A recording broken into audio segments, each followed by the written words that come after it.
بسم اللہ الرحمن الرحیم وبہ نستعین الحمدللہ رب العالمین والصلاة والسلام علی سید المرسلین وعلی آلہ وصحبہ اجمعین ومن تبعہم بإحسان الی یوم الدین۔ محترم بزرگوں اور بھائیوں، الحمدللہ ہماری عصر سے اب تک کی مجلسوں میں کچھ گفتگو ہوئی، لیکن افسوس کہ ہماری بحث ابھی کافی ادھوری ہے۔ میں اللہ تعالیٰ کا شکر گزار ہوں اور اس کے بعد آپ تمام کا کہ مجھے مزید وقت دے رہے ہیں۔ اس میں کچھ اہم باتوں کو نکات کی شکل میں سمیٹنا چاہوں گا اور جو تفصیلات ہیں اس سے گریز کروں گا۔ شفاعت کے باب میں نبی صلی اللہ علیہ وسلم کے لیے ثابت شدہ شفاعت مثبتہ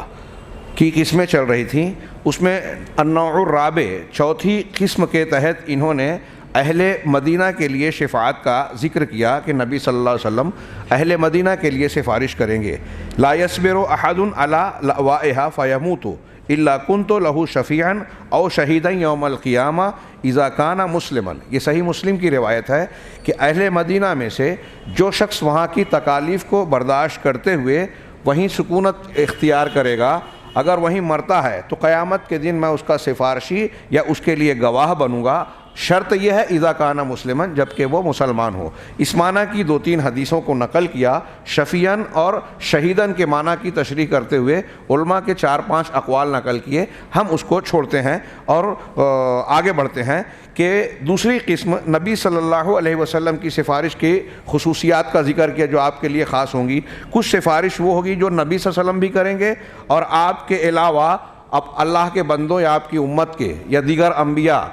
صالحین میں سے کچھ لوگوں کو اللہ تعالیٰ اجازت دے گا اور فرشتوں کو بھی اجازت دے گا کہ وہ کچھ لوگوں کے لیے سفارش کریں۔ پہلی قسم وہ سفارش جو ایسے لوگوں کے لیے، ان توحید والے مسلمانوں کے لیے ہوگی جو جہنم میں داخل ہو چکے ہوں گے۔ اس سلسلے میں بہت سی روایتیں ہیں۔ نبی کریم صلی اللہ علیہ وسلم کو 4 مرتبہ اجازت دی جائے گی۔ آپ کو کہا جائے گا جب آپ امتی امتی امتی کہیں گے تو کہا جائے گا کہ ٹھیک ہے، جنت میں سے جہنم سے ان تمام لوگوں کو آپ نکال لیں جن کے دل میں رائی کے دانے کے برابر بھی ایمان ہو۔ پھر ان کو نکالنے کے بعد دوبارہ آپ امتی امتی امتی کہیں گے تو اس سے بھی کم درجے کے ایمان والے ہوں، ان کو نکال لیں۔ اس طرح 4 مرتبہ آپ کو اجازت دی جائے گی۔ بعض مومنین کو، فرشتوں کو، دیگر انبیاء کو بھی یہ اجازت ملے گی۔ اس میں بہت سارے لوگ شریک ہوں گے، یہاں دلائل موجود ہیں، لیکن ان میں بھی جناب محمد رسول اللہ صلی اللہ علیہ وسلم کی شخصیت مقدم ہوگی۔ اس کے بعد دوسری ایک قسم کا ذکر کرتے ہیں کہ شفاعت ان لوگوں کے حق میں جو توحید والے تو ہوں گے، جہنم میں داخل ہونے کا ان کے حق میں فیصلہ ہو جائے گا یا وہ حقدار ہوں گے، لیکن اس بات کی سفارش کی اجازت ملے گی کہ وہ جہنم میں ڈالے ہی نہ جائیں۔ پہلی جو ابھی ہم نے اس سے پہلے ذکر کیا کہ کچھ مومن ایمان والے جہنم میں ڈالے جائیں گے۔ ایمان والے بھی جہنم میں جائیں گے، سجدے کے نشان نہیں جلیں گے، اس طرح کی دلیلیں دی گئی ہے۔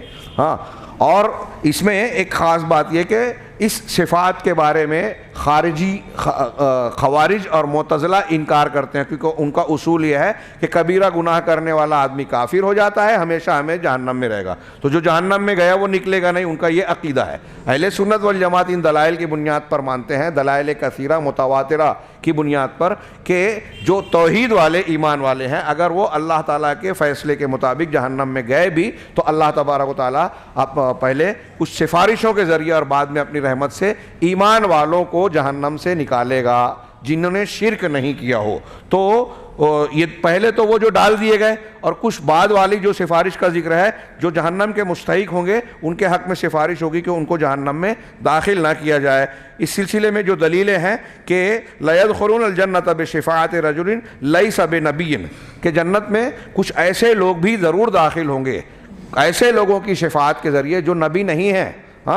اور ان کے ذریعے سے جو جنت میں جانے والے اتنی بڑی تعداد ہوگی جیسے ربیعہ اور مضر کے قبیلے کے لوگوں کی تعداد ہے۔ ایک روایت اور بھی ہے، اس کو علامہ البانی نے مسند احمد کی روایت صحیح کہا ہے، ایک روایت میں ہے کہ بنو تمیم کے لوگوں کی تعداد کے برابر لوگ جائیں گے، یہ ایک روایت ہے اور اس کی کچھ تفصیل ہے۔ آگے ہم ایک اور سفارش کا ذکر کریں۔ اللہ کے رسول صلی اللہ علیہ وسلم کی حدیث صحیح مسلم میں ہے کہ کوئی انسان مسلمان اگر مرتا ہے اور اس کے جنازے میں 40 آدمی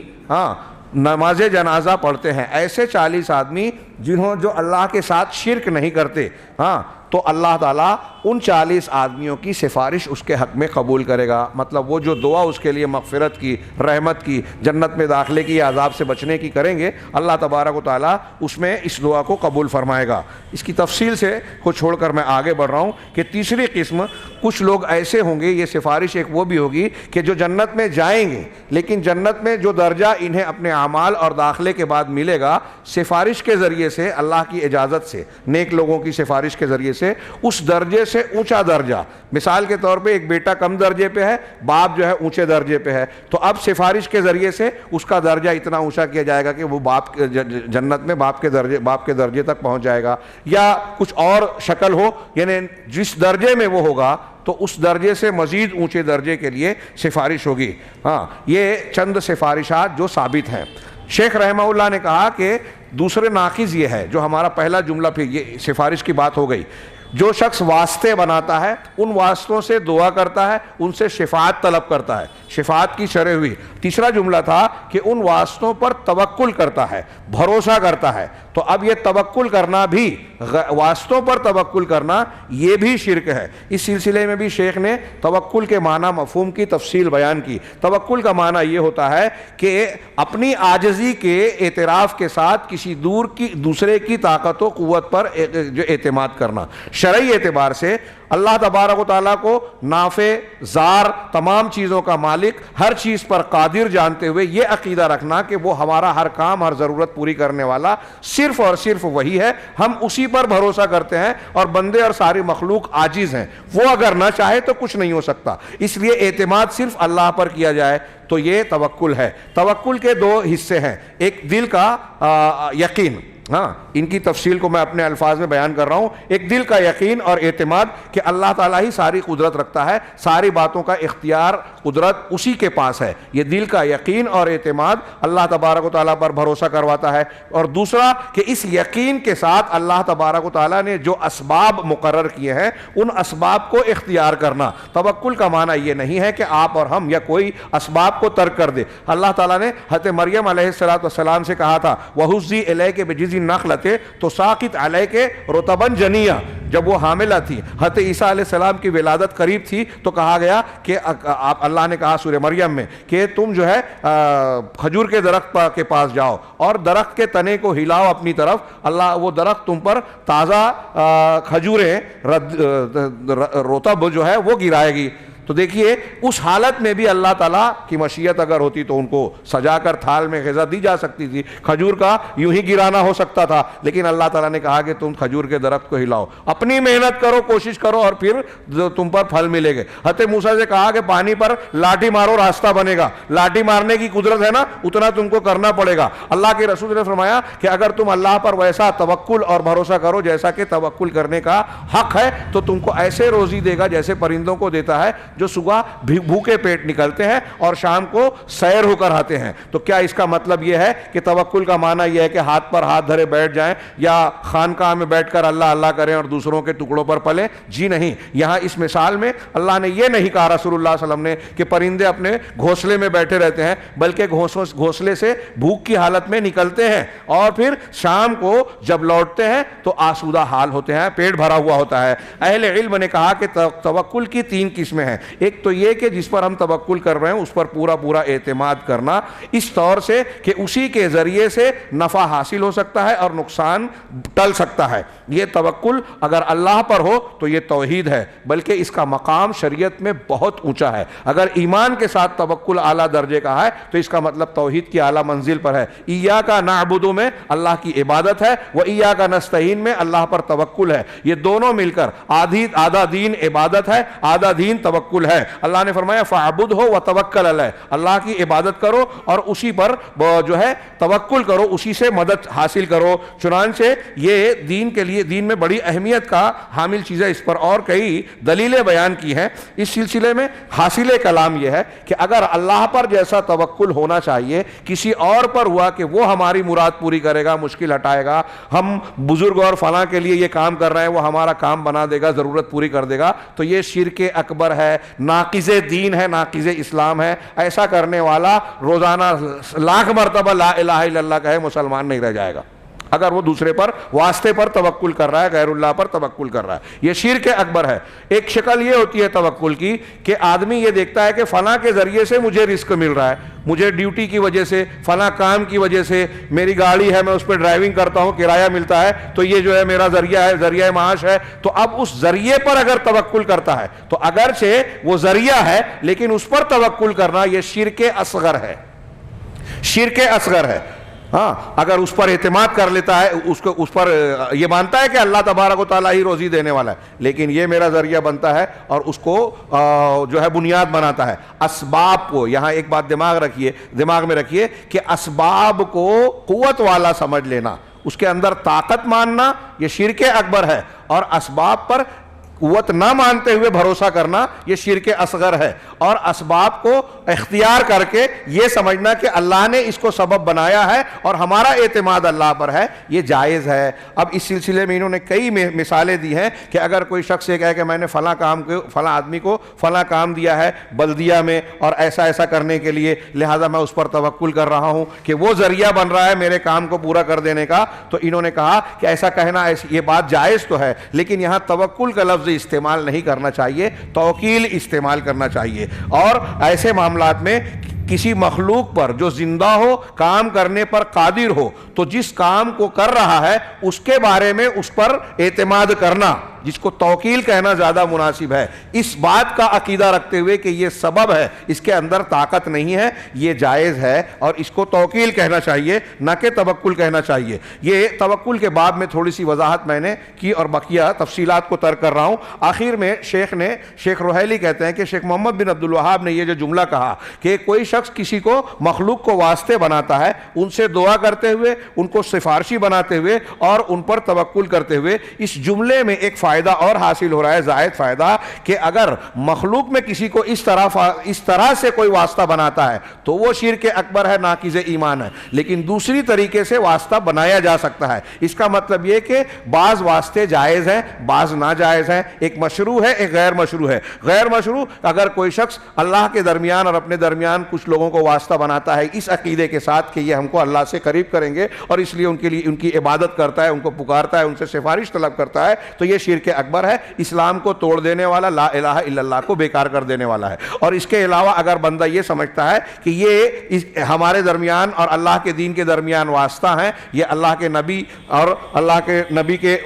وارثین علماء کرام، ان کے ذریعے سے ہم دین سیکھ سکتے ہیں، ان کے ذریعے سے ہم رہنمائی حاصل کر سکتے ہیں، اس طرح کا واسطہ اگر مانتا ہے تو یہ جائز ہے۔ یہ توسل کی انتہائی اہم بحث شیخ نے کہا کہ اگرچہ پہلی قسم جو انہوں نے بیان کی تھی کہ ناقض ایمان شرک باللہ ہے، اس میں وسیلہ بنانا، واسطہ بنانا بھی شامل ہے، لیکن شیخ محمد بن عبد الوہاب نے بطور خاص اس کا الگ سے ذکر کیا، اس لیے کہ اس کی ضرورت ہے اور بہت سارے لوگ اس کے معنی اور مفہوم کو نہ سمجھ کر جو ہے گمراہی کا شکار ہو جاتے ہیں۔ تیسرا ناقض ایمان، تیسری چیز ہے جو مشرکین کو کافر قرار نہ دے، یا مشرکین کے کفر میں شک کرے، یا مشرکین کے مذہب کو صحیح قرار دے۔ تین باتیں، جو مشرکین کو کافر نہ سمجھے، اور جو ان کے کفر کے بارے میں شک کرے یا ان کے مذہب کو صحیح قرار دے، تو ایسا شخص بھی اس مسلمانوں کا اتفاق ہے کہ کافر ہو جائے گا۔ اس سلسلے میں سیدنا ابراہیم علیہ السلام کا فرمان کہ قَدْ كَانَتْ لَكُمْ أُسْوَةٌ حَسَنَةٌ فِي إِبْرَاهِيمَ وَالَّذِينَ مَعَهُ إِذْ قَالُوا لِقَوْمِهِمْ إِنَّنِي بَرَاءٌ مِّنكُمْ وَمِمَّا تَعْبُدُونَ۔ یہ ابراہیم علیہ السلام اور ان کے جو بھائی یعنی انبیاء تھے، ان کے قول میں تمہارے لیے اسوہ حسنہ ہے، اچھا نمونہ ہے، جب انہوں نے قوم کے لوگوں سے، مشرکین کفار سے کہا کہ ہم تم سے بری ہیں اور تم جن کی عبادت کرتے ہو ان سے بھی بری ہیں۔ یہ مضمون قرآن کی متعدد آیات میں ہے، اور یہاں بھی انہوں نے ایک مزید آیت نقل کی۔ ہاں، چنانچہ کافر کو کافر نہ قرار دینا، یا اس کے کفر میں شک کرنا، یا اس کے مذہب کو جو ایمان کے بالکلیہ خلاف ہے صحیح ماننا، یہ اسلام اور ایمان کو بالکلیہ توڑ دیتا ہے۔ چنانچہ یہ ناقص شیخ نے اس معاملے میں 3 چیزوں کا ذکر کیا. سب سے پہلی بات یہ کہ جس کو اللہ اور رسول نے کافر کہا، اللہ نے کافر کہا، رسول نے کافر کہا، اگر آپ اس کو کافر نہیں مان رہے ہو تو آپ اللہ کی بات کو رد کر رہے ہو، انکار کر رہے ہو، رسول کی بات کا انکار کر رہے ہو، اس لیے آپ کافر ہو. آپ اللہ اور رسول کی بات کا انکار کر رہے ہو. ہاں، چنانچہ علماء کا اس بات پر اتفاق ہے کہ کوئی شخص اگر جان بوجھ کر قرآن کی ایک آیت کا بھی انکار کرے کہ میں اسے نہیں مانتا، جھٹلائے، بغیر کسی عذر کے جھٹلائے، تو وہ شخص جو ہے یا اللہ علم ہو جانے کے بعد اللہ کے رسول صلی اللہ علیہ وسلم کے کسی حکم کو رد کرے کہ میں نہیں مانتا، تو وہ کافر ہو جائے گا. اب انہوں نے ایک مثال دی کہ قرآن کہہ رہا ہے کہ لقد کفر الذین قالوا ان اللہ ثالث ثلاثہ. ان لوگوں نے کفر کیا جو یہ کہتے ہیں کہ اللہ 3 کا تیسرا ہے، یہ نصارہ عیسائی.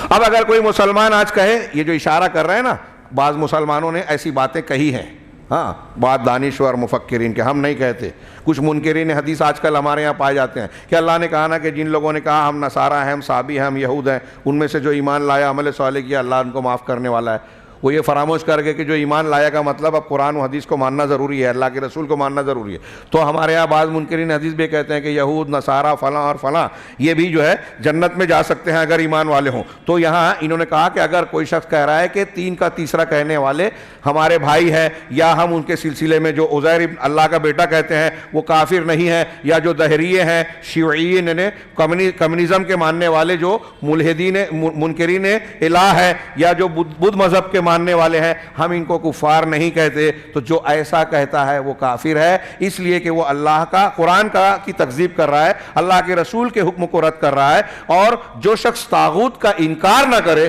جو شخص، قرآن بہت سی آیتیں گزر چکی، جو شخص طاغوت کا انکار نہ کرے وہ خود کافر ہے،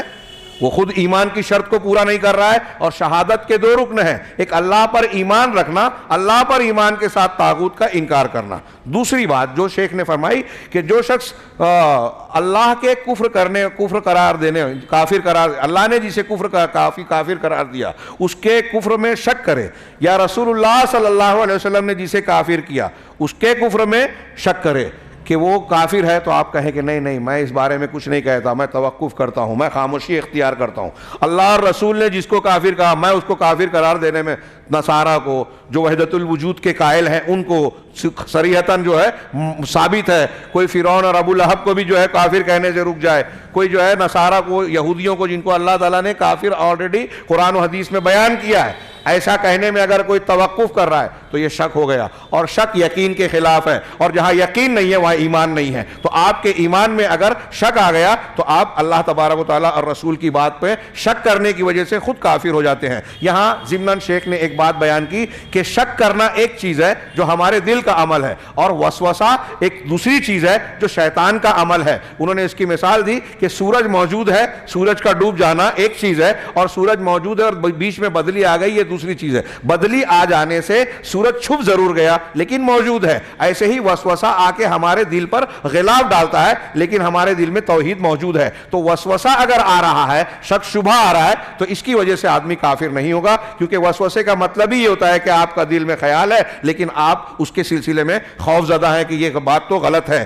علامہ ابن تیمیہ، امام سفیان ابن عیینہ، امام ابو حاتم رازی، ابو زرع رازی کے اقوال یہاں انہوں نے نقل کیے، جس میں یہ کہا گیا ہے کہ جو شخص اللہ کی شان میں گستاخی کرے، رسول کو برا بھلا کہے، وہ کافر ہوگا، اور جو شخص اس کے کفر میں شک کرے وہ بھی کافر ہوگا. سفیان ابن عیینہ کہتے ہیں کہ جو قرآن کو مخلوق مانے وہ کافر ہوگا، اور جو اس کے کافر ہونے میں شک کرے وہ بھی کافر ہوگا. ایسے ہی امام رازیان نے بھی ایسی کچھ باتیں کہی ہے. اب تیسری چیز جو اس ضمن میں بیان کی گئی جو اور زیادہ خطرناک ہے وہ یہ ہے کہ جو شخص کفار کے مذہب کو صحیح قرار دے،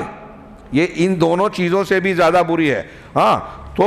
ولم یبتل ہو اصلاً، اور اس کو باطل اصلاً قرار نہ دے،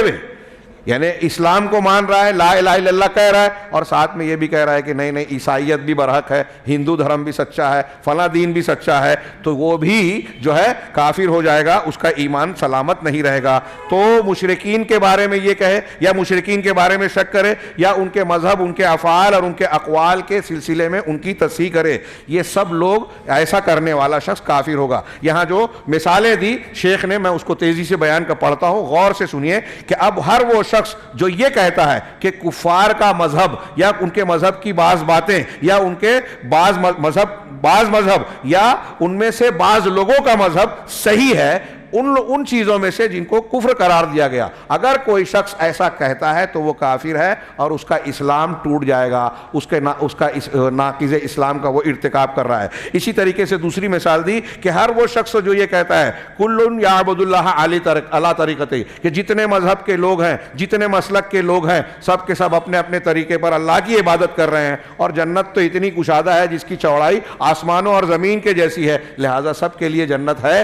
ایسا کہنے والا بھی کافر ہوگا۔ ہمارے ہاں ہے نا، کوئی صلح کل کی بات کرتا ہے تو بولتے ہیں کہ اختلافی بات مت کرو، وہ بھی صحیح اور یہ بھی صحیح، یہ قرآن حدیث کا طریقہ نہیں ہے۔ ایسا جو کہتا ہے وہ کافر ہے کہ سب لوگ برحق ہے، سب لوگ جنت میں جائیں گے۔ ایسے ہی کوئی شخص کہتا ہے کہ ہر شخص جو ہے اپنے علم کے اعتبار سے جس کو معبود سمجھ رہا ہے، اپنے گمان کے مطابق جس کو بھی عبادت کے لائق مان رہا ہے اور اس کی عبادت کر رہا ہے تو اپنے علم کے مطابق کر رہا ہے، لہذا وہ خیر پر ہے اور جنت سب کے لیے کافی ہے، لہذا ایسا کہنے والا بھی کافر ہوگا۔ اسی طریقے سے اگر کوئی یہ کہہ رہا ہے کہ سارے مذاہب وحدت ادیان، سارے مذاہب ایک مذہب ہیں، لہذا ہمارے لیے ضروری ہے کہ ہم سارے مذاہب کو ایک کر دیں، وحدت ادیان کو اختیار کریں، ہاں آسمان سے نازل شدہ کتابوں کو ایک بنا دیں۔ آپ کو پتا ہے، میں نے پڑھا نہیں ہے لیکن اس کے تعارف کو جانا، کرنل محمد قذافی نے جو کتاب لکھی تھی گرین بک الکتاب الاخضر، جس کا ترجمہ وحید الدین خان صاحب نے کیا تھا، تو اس کے بارے میں کہتے ہیں کہ اس میں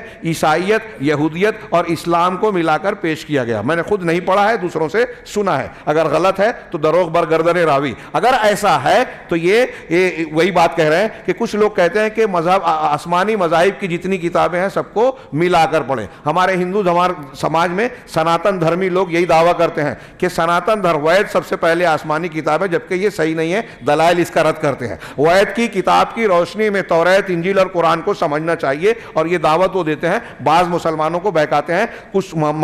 ماضی میں شیخ ثناء اللہ امرتسری رحمہ اللہ اور ان کے زمانے میں یہ فتنہ بہت پھیل گیا تھا، آج بھی یہ مرا نہیں ہے، موجود ہے۔ تو یہ کہہ رہے ہیں کہ وحدت ادیان کو جو لوگ کے قائل ہیں اور یہ کہتے ہیں کہ تمام نازل شدہ کتابوں یا مذہبی کتابوں کو ایک بنا دینا چاہیے، تو جو ایسا کہتا ہے اس بات کا قائل ہے، اس کا اسلام بھی ٹوٹ گیا، اس لیے کہ وحدت ادیان کا قائل ہونا ان کے مذاہب کو، کفر کے مذاہب کو صحیح قرار دینے کے معنی میں شامل ہے۔ ہاں، لہذا یہ ممکن نہیں ہے کہ آپ کا حق یعنی قرآن و حدیث والا اللہ کا دین جو حق ہے اور جو باطل مذاہب ہیں دونوں کو ایک ساتھ رکھا جائے، ایسا ممکن نہیں ہے، دونوں صحیح نہیں ہو سکتا۔ اسی لیے موجودہ زمانے میں شیخ نے بہت اہم بات کہی، موجودہ زمانے میں وحدت ادیان کی طرف دعوت دینے والی جو تحریکیں ہیں وہ بہت ہی خطرناک ہے۔ ہم اور آپ اس کو چاہے نہ جانتے ہوں، عالمی سطح پر پائی جاتی ہے۔ یہ بہائیت جس کا دارالخلافہ جیسے قادیانیوں کا لندن اور برطانیہ میں ہے، بہائیت جو پوری دنیا میں آج پھیل رہی ہے، پھیلایا جا رہا ہے،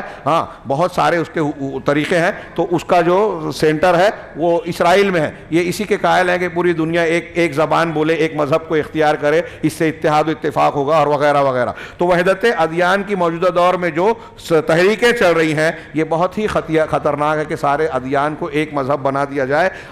اسی بنیاد پر حوار بین الادیان، مختلف مذاہب کے درمیان بات چیت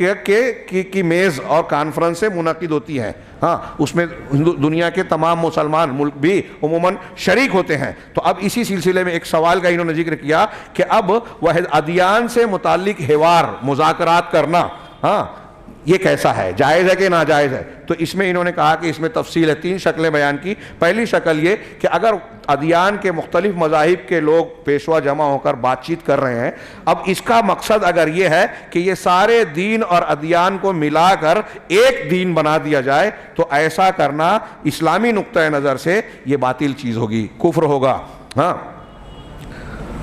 یہ وحدت ادیان ہی کی طرح ہے۔ دوسری شکل یہ کہ مختلف دین کے ماننے والے، مذہب کے ماننے والے پیشوا، پادری، بھکشو، پنڈت، علماء، ہاں اور یہودی ربی، ان سب کو اکٹھا کرا جائے، اور اس کا مقصد یہ ہو کہ جو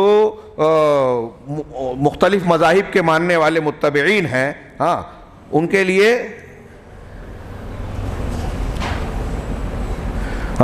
ان کے سامنے بحث و مباحثہ ہو، ڈسکشن ہو، مناظرہ ہو، جو تاکہ جو سچ ہے وہ ظاہر ہو، جو باطل ہے وہ کھل کر سامنے آ جائے اور لوگ جو ہے سچائی کو جان کر اسے قبول کریں. اگر ایسا مقصود ہے تو اس میں کوئی حرج نہیں, یہ تو مطلوب ہے,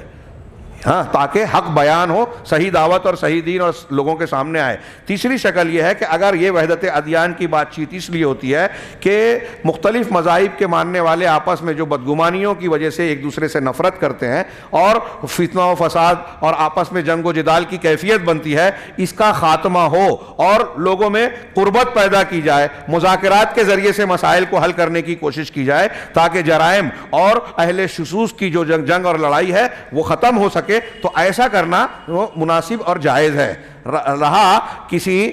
ادیان کے درمیان اس طرح کی گفتگو کرنا کہ ہم کسی ایک نتیجے پر پہنچ جائیں اور ایک دین کو اختیار کر لیں سارے کو ملا کر, تو یہ ناجائز ہے, کفر ہے, دین اسلام کو توڑ دینے کے مترادف ہیں. اب اس سلسلے میں وَمَن يَبْتَغِ غَيْرَ الْإِسْلَامِ دِينًا فَلَن يُقْبَلَ مِنْهُ والی دلیل سے یہ بیان کیا کہ اسلام کے علاوہ اگر کوئی مسلمان ہے تو اللہ تعالیٰ کے یہاں کوئی دوسرا دین مقبول نہیں ہے. لہٰذا آپ کہیں کہ یہ بھی صحیح اور وہ بھی صحیح, یہ اللہ کے اس فرمان اور دوسری کئی آیتوں اور دلیلوں کے خلاف ہے. اب علماء اس بات پر متفق ہیں کہ جس شخص کا کفر جو ہے ثابت ہے, ثم جاء من لا یکفر. اب یہاں ایک چیز وہ ہے کہ جس کا کافر ہونا بالکل واضح ہے, دلائل سے ثابت ہے, اس کو کافر ماننا ضروری ہے, ورنہ ہم خود کافر ہو جائیں گے. ایک بات. لیکن اگر کسی کا کفر ثابت نہیں ہے, اس کے بارے میں شرائط موجود نہیں ہے, ایک عالم یا کچھ علماء کہہ رہے ہیں کہ وہ کافر ہے, میں جب یا کوئی دوسرے علماء غور کر رہے ہیں تو اسے لگتا ہے کہ کافر قرار دینے کی شرائط اس کے پاس پائی نہیں جا رہی ہے, یا شرائط تو ہیں, موانع بھی موجود ہے, اس لیے اس کو کافر قرار نہیں دیتے. تو اجتہادی اور دلیل کی بنیاد پر کچھ لوگ اگر ایک کو کافر کہہ رہے ہیں اور اس کا کفر ثابت نہیں ہو رہا ہے, اس بنیاد پر اگر کوئی دوسرا اس کو کہہ رہا ہے کہ نہیں یہ کافر نہیں ہے, تو اس بنیاد پر ہم نہیں کہیں گے کہ دیکھو کافر کو کافر نہیں سمجھتا اس لیے یہ بھی کافر ہو گیا. اس لیے انہوں نے کہا کہ لہذا جب ایسا ہے تو بدرجہ اولا کسی معین شخص کو جس نے اصلاً کوئی کافر قرار دینے والی چیز کا ارتکاب نہیں کیا ہے, اب اگر کوئی شخص اس کو کافر نہیں قرار دیتا تو اس بنیاد پر اس کو کافر نہیں کہیں گے. آج کل ہمارے یہاں جو تکفیری اور تحریکی گروہ پائے جاتے ہیں نا, ان کو آپ دیکھیں گے کہ بھائی سعودی عرب اور فلاں یہ چونکہ شرعی احکامات کے مقابلے میں فلاں چیز کو مان لیا اس لیے کافر ہو گئے, اور ان کے علماء وہاں رہنے والے جو بیوروکریٹس اور نوکر شاہی یا حکومت کے کارندے ہیں, نوکریاں کر رہے ہیں, وہ خاموش ہیں اس لیے وہ بھی کافر ہو گئے. یہ ایک سلسلہ چل رہا ہے جس کے نتیجے میں پوری امت اور پوری دنیا کو کافر قرار دے دیا. یہ کہا کہ یہ انتہائی خطرناک اور شنی بات ہے کہ کوئی شخص کسی معین کے شخص کے بارے میں کفر کا اعتقاد کرے, پھر اس معین کے کافر نہ ماننے کی بنیاد پر دوسرے کو کافر قرار دے, اس طریقے سے پوری امت کو جو اس کے کافر قرار دے سوائے اس کے جو اس کا موافق ہو. ایسا کرنا یہ اعتداء ہے, ظلم ہے اور دین کی مخالفت ہے. تو کسی کو جو یہ دیکھیے دونوں چیزیں ملا کے کہ کافر کے کفار کے مذہب یا کافروں کو کافر نہ سمجھنا بھی کفر ہے, یہ ایک بات. اس کے لیے جن چیز یہ اس میں بحث ہوگی جس پر امت کا اجماع ہے کہ یہ کفر ہے اور یہ کافر ہے, یا اجماع نہیں ہے تو قرآن و حدیث کی دلیلوں سے ہر اعتبار سے ثابت ہے کہ یہ کافر ہے. شرائط اور موانع والی بات کو سامنے رکھیے. ایسے ثابت شدہ کافر کے بارے میں شک کرنا تب کفر ہوگا, جیسے علامہ ابن تیمیہ اور ان کے قول بیان کیا کہ جو قرآن کو مخلوق نہیں کہتا وہ کافر ہوگا, جو اس کے سلسلے میں شک کرے وہ بھی کافر ہوگا. لیکن اس میں بھی دیکھیں آپ کہ علماء اور جہلہ میں فرق کیا جا رہا ہے, وہ ایک دوسرا قاعدہ وہاں چلے گا. تو اس چیز کو سامنے رکھیے. اب ایسا جو معاملہ ہے جس میں شک ہے کہ یہ کفر ہے یا نہیں, یا فلاں آدمی نے اس کا ارتکاب کیا کہ نہیں, اس کو کوئی کافر کہہ رہا ہے اور سامنے والا اب کافر نہیں مان رہا ہے تو اس کو بھی فتویٰ دے دینا یہ بہت بڑا ظلم ہے اور زیادتی ہے. اسی کی وجہ سے جو ہے کفر کا سلسلہ چلتا ہے. یہ تیسرا تھا, کچھ اور بھی وضاحت ہے, میں اس کو چھوڑ کر چوتھے نمبر پر آتا ہوں. نواقض ایمان میں نمبر 4 پر جو شیخ نے بیان فرمایا یہ بہت اہم ہے اور اس کی تفصیلات بھی بہت اہم ہے, لیکن میں کچھ ہی باتیں پیش کر پاؤں گا, لیکن بہت غور سے سنیں. چوتھے نمبر پر کہہ رہے ہیں من اعتقد ان غیر ہدی النبی صلی اللہ علیہ وسلم اکمل من ہدیہ. جو شخص یہ عقیدہ رکھتا ہے کہ محمد صلی اللہ علیہ وسلم کے طریقے کے علاوہ کسی اور کا طریقہ اللہ کے رسول کے طریقے سے آپ کی سیرت سے زیادہ کامل ہے. ہدی طریقہ, سیرت, نبی کی جو سیرت ہے، نبی کی جو تعلیمات ہے، اس سے بہتر کسی اور کی تعلیم ہے، سیرت ہے۔ نبی کی تعلیم کے مقابلے میں فلاں کی تعلیم زیادہ اچھی ہے۔ جیسے داڑھی کو لے لیجئے کہ نبی صلی اللہ علیہ وسلم داڑھی رکھتے تھے، لیکن جو داڑھی نہیں رکھنے والا ہے وہ زیادہ خوبصورت مجھے لگتا ہے، نبی کی بات ذرا اچھی نہیں لگتی۔ ہاں، ابھی وہ بغض والی بات بھی آئے گی۔ تو نبی کی سیرت تعلیم سے بہتر اچھی، عقیدے میں، عبادات میں، کسی بھی چیز میں کسی اور کو سمجھے۔ یہی وہ بات بھی آتی ہے جو کسی قوم کی مشابہت اختیار کرے وہ انہی میں سے۔ آپ اگر کسی معاملے میں دین اسلام کی تعلیم کو چھوڑ کر عیسائیت، یہودیت، نصرانیت، ہندو مذہب، سکھ مت یا کسی بھی مذہب کی کوئی چیز کو اختیار کر رہے ہیں تو آپ اپنے عمل سے یہ کہہ رہے ہیں کہ اس بارے میں مجھے یہ دوسرے مذہب کی تعلیم پسند ہے، رسول کی تعلیم صلی اللہ علیہ وسلم کی تعلیم پسند نہیں۔ تو کوئی شخص اگر یہ عقیدہ رکھے کہ رسول کے علاوہ دوسرے کا ہدی، طریقہ، سنت، ہاں وہ زیادہ کامل ہے، اور دوسری بات جو یہ عقیدہ رکھے کہ ان حکم غیرہ احسن من حکمہ، کہ کسی اور کا حکم اور فیصلہ بہت اچھی طریقے سے نبی کے علاوہ نبی نے جو فیصلہ کیا ہے آپ کے فیصلے کے علاوہ کسی اور کا فیصلہ زیادہ بہتر ہے۔ کالذین یفضلون حکم الطواغیت علی حکمہ، جیسے وہ لوگ جو طواغیت کے فیصلے کو اللہ کے رسول کے فیصلے پر مقدم کرتے ہیں، فضیلت دیتے ہیں، تو ایسا کرنے والا ہر شخص کافر ہوگا۔ شیخ نے شرح میں کہا کہ یہ چوتھا ناقض ہے نواقض اسلام میں سے جو اسلام کو باطل قرار دیتا ہے، ہاں، اور اس کے ساتھ اسلام اکٹھا نہیں رہ سکتا۔ اب یہاں اس معاملے میں جو بیان کیا گیا دو مسئلہ ہے۔ پہلا مسئلہ جو شیخ نے کہا مسئلۃ الہدی، نبی صلی اللہ علیہ وسلم کا طریقہ ہدی، ہاں، اور دوسرا مسئلہ ہے مسئلۃ الحکم، حکم کا مسئلہ، فیصلے کا مسئلہ۔ جیسے قانون بنانا اور قانون نافذ کرنا، عدالتوں میں جانا اپنا محاکمہ لے کر، تو حکم اور تحاکم اس میں دو بحثیں آئے گی۔ ایک ہے کہ فیصلہ ماننا اللہ کے رسول سے بہتر کسی کو، یا یہ کہ اپنا جھگڑا مقدمہ عدالت میں لے جانا۔ تو عدالت نبوی میں ایک شخص سے لے جا رہا ہے، ایک دنیا کی عدالت میں لے جا رہا ہے، تو یہ دو مسئلے ہیں۔ تو پہلا مسئلہ ہدی کا ہے، نبی کریم صلی اللہ علیہ وسلم کے ہدی اور طریقے سے، ہدی کا معنی سیرت، منہج، طریقہ، حال، علامت، طریق، راستہ جس پر کہ نبی صلی اللہ علیہ وسلم تھے، اور اس میں یہ وضاحت ہے کہ نبی صلی اللہ علیہ وسلم کی دلالت اور بیان آپ کے قول کے ذریعے سے، آپ کے فعل کے ذریعے سے جو کچھ ہمیں حاصل ہوئی ہے وہ سب اس میں شامل ہے، اور اللہ تعالیٰ نے فرمایا کہ آپ لوگوں کو صراط مستقیم کی رہنمائی کر رہے ہیں۔ تو نبی صلی اللہ علیہ وسلم نے صراط مستقیم اپنے قول فعل سے بیان کی۔ اب آپ کی عبادت، آپ کا منہج، آپ کا طریقہ، یہ سب سے بہتر ماننا ہے۔ اب کوئی تصوف کے نام پر، تقلید کے نام پر، قانون دنیا کے اعتبار سے یا کسی اور نام پر اللہ کے رسول کو چھوڑ کر اس سے بہتر کسی کے طریقے کو سمجھے، کسی کی سنت کو سمجھے، تو وہ اس کے بنیاد پر کافر ہو جائے گا، اس ناقص کے اعتبار سے۔ چنانچہ جو لوگ ایسا عقیدہ رکھتے ہیں، میں بیچ کی دلیلوں کو چھوڑ رہا ہوں، فإن ہر جمعہ میں آپ کہتے تھے ان احسن الحدیث کتاب اللہ، فإن خیر الہدی ہدی محمد، سب سے بہتر طریقہ محمد کا طریقہ ہے۔ ہر جمعہ میں اللہ کے رسول دہراتے تھے۔ قرآن کی آیتیں بھی ہیں اور کئی دلیلیں ہیں جو اس کی دلیل بنتی ہے کہ سب سے بہتر طریقہ رسول کا طریقہ ہے۔ اب جو لوگ یہ عقیدہ رکھتے ہیں کہ فلاں طریقے کا، سلسلے کا، شیخ کا طریقہ جو ہے، ہاں ہمارے فلاں چشتی، قادری، نقشبندی، سہروردی، رفاعی، ہاں اور نہ جانے کون کون سے ہیں، فلاں طریقے کے شیخ کا طریقہ اللہ کے رسول کے طریقے سے زیادہ بہتر اور زیادہ کامل ہے، اور وہ اللہ تبارک و تعالیٰ سے زیادہ قریب کرنے والا ہے محمد صلی اللہ علیہ وسلم کے طریقے کے مقابلے میں۔ فلاں شیخ کا طریقہ، فلاں شیخ کا مسلک اور مذہب، ہاں فقہی مذہب، تقلیدی مذہب، تو فقد اتو، جو شخص ایسا سمجھتا ہے تو وہ کفر اور جھوٹ بول رہا ہے، کفر بک رہا ہے، کفر کو اختیار کر رہا ہے۔ اور جو لوگ یہ سمجھتے ہیں کہ فلاسفہ، فلسفی اور منطقی لوگ، ہاں اسی طریقے سے جو آج کے زمانے میں یا ماضی میں معتزلہ وغیرہ کے جو آج کے افراق ہیں، چوزے ہیں، ان کی پیداوار جو عقل کو، دماغ، عقل کو، سائنس کو حاکم بناتے ہیں کہ جو بات عقل میں آئے گی وہ مانیں گے، جو سائنس سے ثابت ہوگا وہ مانیں گے، قرآن حدیث کی بات عقل میں نہیں آتی رد کر دیں گے۔ تو عقل کو فیصلہ کن ماننے والے لوگ، جو لوگ یہ کہتے ہیں کہ ایسے فلاسفہ، سائنٹسٹ اور دانشور یہ زیادہ بہتر اور احسن ہے، یہ زیادہ اکمل ہے، زیادہ کامل ہے محمد محمد صلی اللہ علیہ وسلم کے ہدی اور طریقے سے تو وہ بھی فقط جاءوا زورا و کفرا، تو وہ بھی جھوٹ اختیار کر رہے ہیں، دھوکے میں ہیں اور کفر کا اختیار کر رہے ہیں، دین میں تانا کشی کر رہے ہیں، دین کا انکار کر رہے ہیں کہ اللہ کے رسول تو یہ کہہ رہے ہیں کہ سب سے بہتر طریقہ محمد صلی اللہ علیہ وسلم کا طریقہ ہے، اور یہ کہہ رہا ہے کہ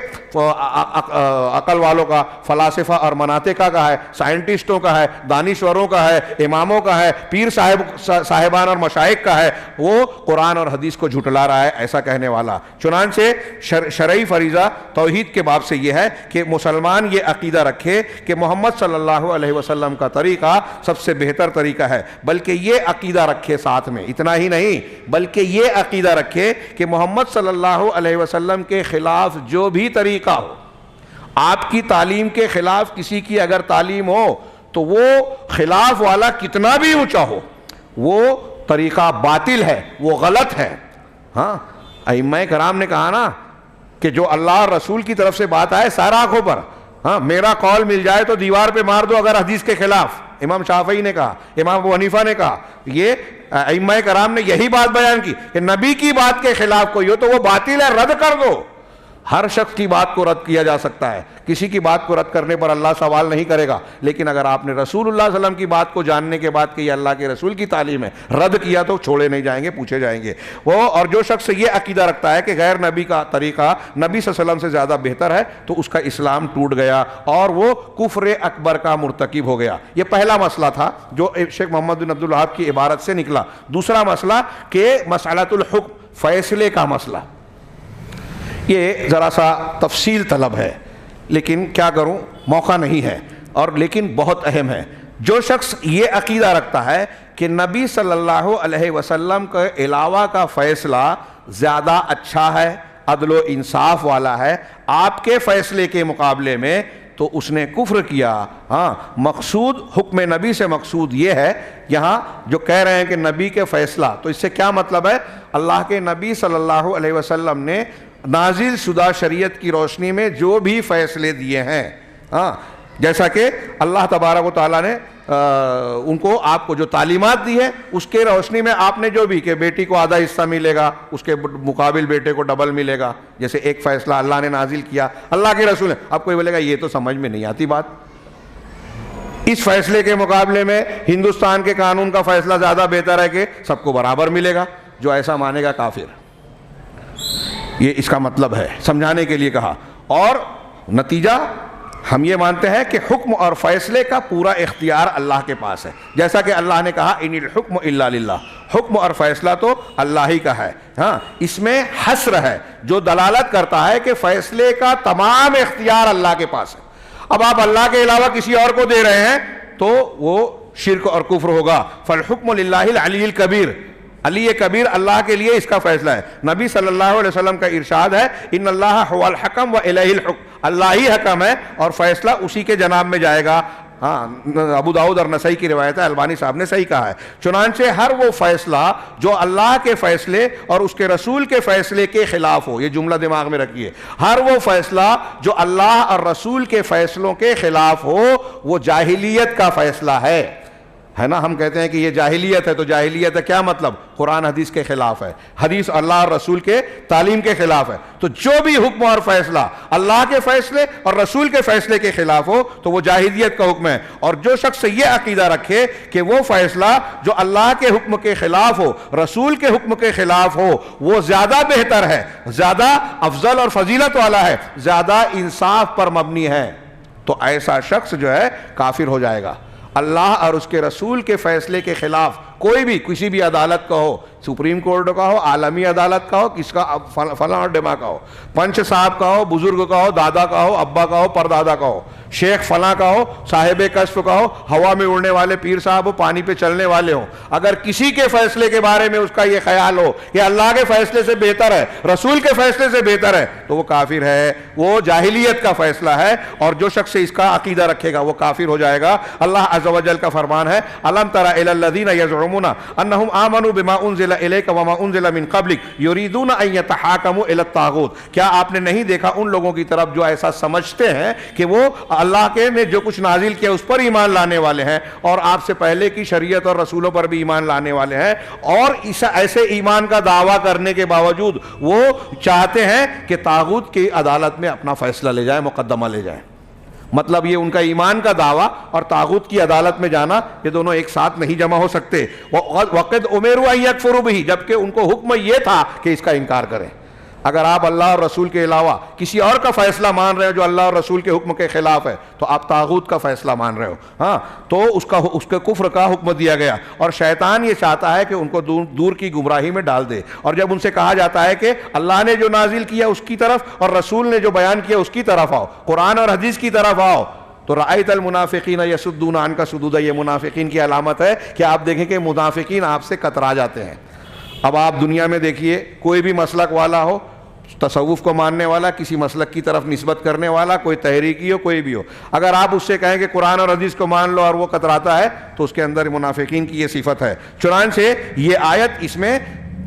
تعجب کیا جا رہا ہے اور انکار کیا جا رہا ہے ان لوگوں کے فعل سے جو یہ سمجھتے ہیں اور گمان کرتے ہیں اور دعویٰ کرتے ہیں کہ وہ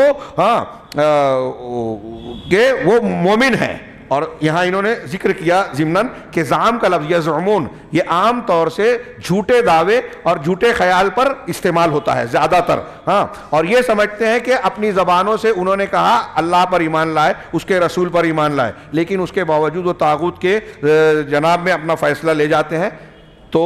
اللہ نے کہا جو کہ طاغوت کا فیصلہ شریعت کے خلاف ہے، اللہ نے کہا کہ یہ طاغوت کا فیصلہ وہ رد کریں، اس کا انکار کریں، اس کا حکم دیا گیا تھا ان کو۔ وَقَدْ أُمِرُوا أَن يَكْفُرُوا بِهِ، چنانچہ ہر وہ حکم، ہر وہ فیصلہ جو شریعت، اللہ کی شریعت کے خلاف ہے، مومن پر فرض ہے کہ اس کا انکار کرے اور یہ عقیدہ رکھے کہ یہ انتہا درجے کا باطل فیصلہ ہے، ہم اس کو صحیح مان ہی نہیں سکتے، قبول کر ہی نہیں سکتے، بلکہ اگر کوئی ایسا کرتا ہے تو ایسا کرنے والا اصل میں شیطان کی اطاعت و فرما برداری کر رہا ہے اور شیطان ایسے کام میں مبتلا کر کے اسے دور کی گمراہی میں ڈال رہا ہے۔ شیخ نے اور بھی دلیلیں دی اور ان کی وضاحت کی۔ افحکم الجاہلیت یبغون ومن احسن من اللہ حکما لقوم یوقنون، کیا جاہلیت کا فیصلہ یہ لوگ چاہتے ہیں اور اللہ تعالیٰ سے زیادہ بہتر فیصلے والا کون ہوگا؟ ان لوگوں کے لیے جو یقین رکھتے ہیں۔ اب جاہلیت کی تعریف آپ نے کی کہ قرآن حدیث کے خلاف ہو تو وہ جاہلیت کا فیصلہ ہے، اس کا مطلب یہ کہ جو بھی قرآن و حدیث سے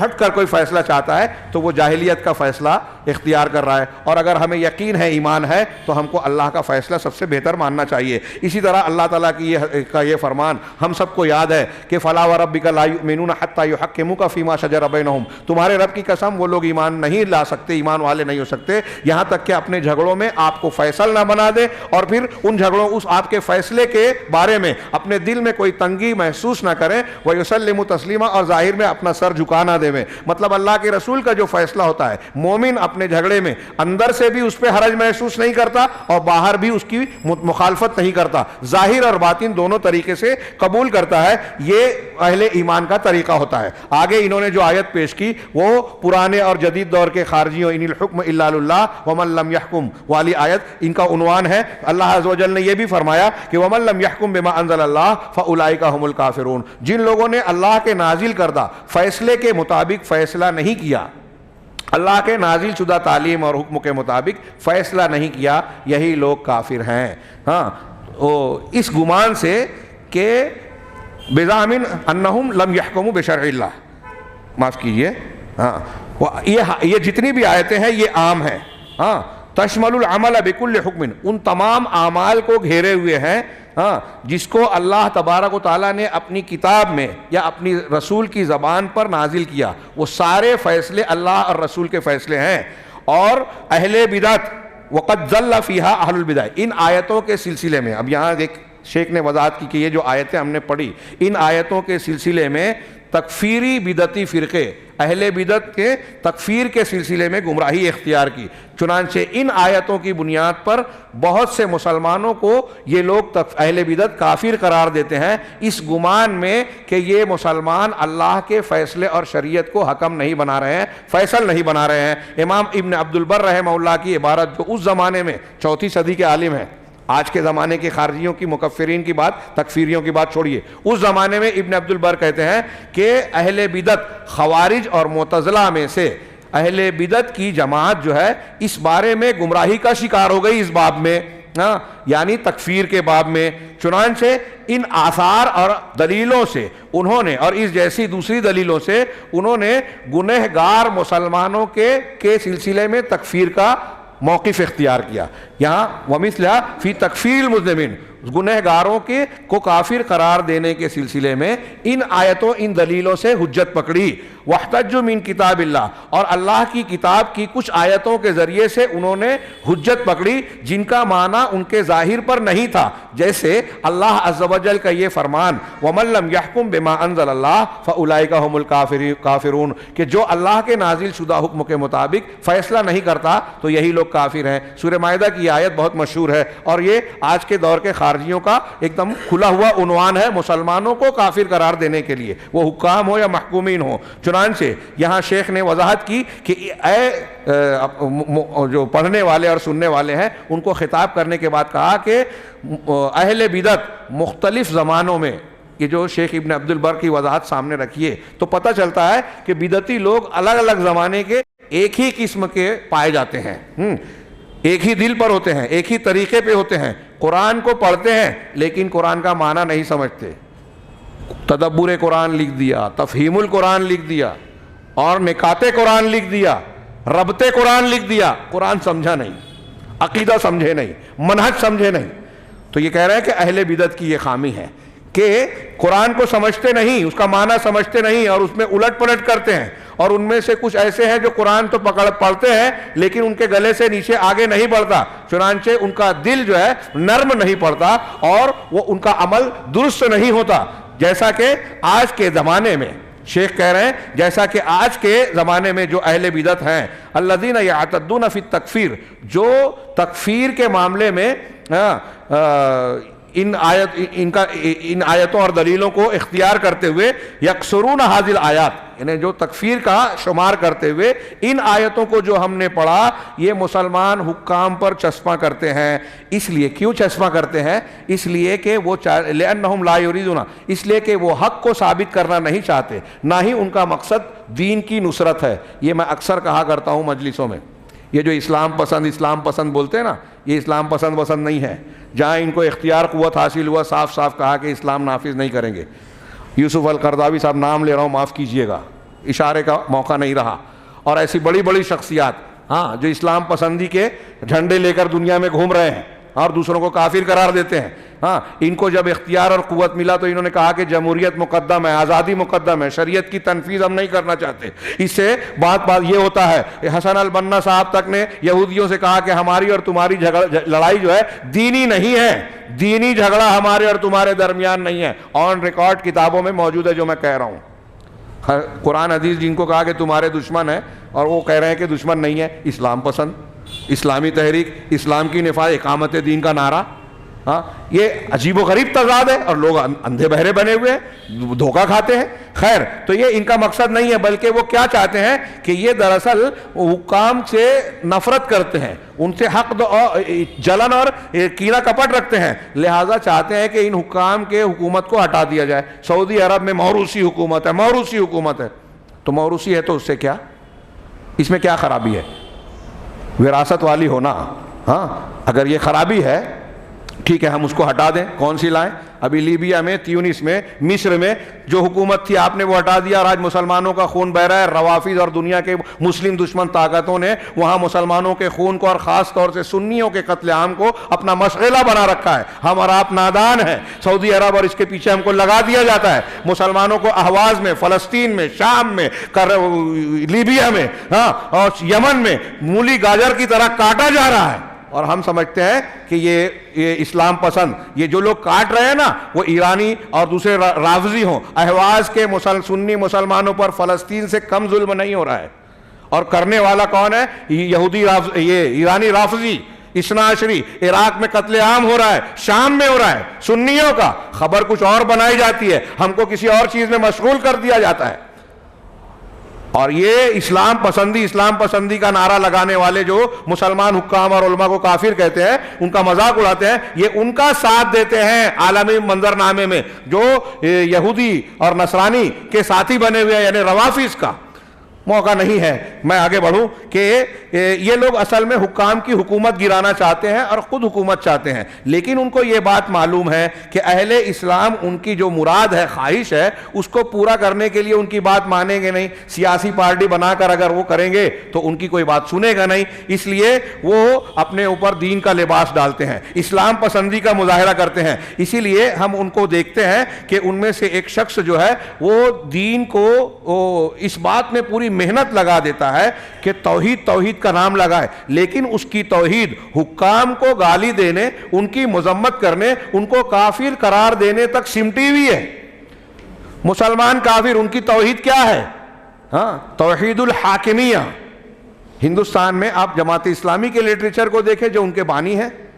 ہم کوئی ان سے بغض نہیں رکھتے، لیکن ان کی تحریر، ان کا موقف، ان کا جو مسلک بیان کیا گیا، اسی سے متاثر ہوئے سید قطب، انہوں نے اور آگے بڑھ کے ساروں کو مسلمان کافر قرار دیا. ان کی توحید حاکمیت ہے، جو توحید کا بہت ہی مختصر اور سمٹا ہوا تصور ہے کہ صرف حکومت میں اللہ کا حکم چلے، گھر میں دوسرے کا بھی چلے گا، نماز میں دوسرے کا بھی چلے گا، یہ بھی صحیح اور وہ بھی صحیح، شرک بھی صحیح، بدعت بھی صحیح، درود پڑھو کہ نہ پڑھو، میلاد پڑھو کہ نہ پڑھو، بدعت کرو کہ نہ کرو، ایک ہو جاؤ. یہ اتحاد نہیں ہے، یہ دین نہیں ہے، یہ انبیاء کا طریقہ نہیں ہے، یہ دین وہ ہے ہی نہیں جس کی اقامت کا ہم کو آپ کو یہ شریعت کا حکم ہے. تو یہ کہہ رہے ہیں کہ آپ دیکھیں گے کہ ان کی توحید حکام اور ان کے مخالفین اہل حق خاص طور سے ان کا نشانہ ہے، ان کو گالی دینے، ان کی مذمت کرنے، ان کو کافر قرار دینے پر جو ہے موقوف ہے. ہاں، وَعَلَى جَعَلِ الشِّرْكَ مَقْصُورًا، اور شرک اسی چیز کو قرار دیتے ہیں جس کو وہ شرک الحاکمیہ کہتے ہیں، حاکمیت کا شرک. اور یہ بڑا تضاد ہے. آپ تھوڑی دیر کے لیے سوچئے، میں اپنے ایک بات کہوں کہ یہ لوگ کہتے ہیں حکومت میں صرف اللہ کا قانون چلنا چاہیے، اس کے لیے محنت کرو. آپ اور ہم حکومت کے قانون کو بدلنے کی طاقت رکھتے ہیں کیا؟ جس کی طاقت نہیں ہے وہاں بولتے ہیں توحید کا حکم چلاؤ، اور جہاں طاقت ہے قبر پرستی، تعزیہ پرستی، شخصیت پرستی، تقلیدی اور تصوف کی پیری مریدی والی شرکیات جو ہو رہی ہے، وہاں ہم اصلاح کر سکتے ہیں، وہاں بولتے ہیں کہ ایک ہو جاؤ، سب یہ بھی صحیح وہ بھی صحیح. تو جو نبی جس کی اصلاح کرتے تھے، جو ہم کر سکتے ہیں، وہاں بولتے ہیں کہ نہیں یہ نہیں کرنا ہے. اور جہاں نہیں کر سکتے، جہاں کرنے کی صورت میں ہنگامہ آرائی، فساد، فتنہ پھیلتا ہے، وہاں کہتے ہیں کہ یہ کرو. دین کو پلٹ دیا، بنیاد کو مقصود کو جو ذریعہ ہے اس کو مقصد اور مقصد کو ذریعہ بنا دیا، سارے معاملات الٹ پلٹ ہو گئے. چنانچہ انہوں نے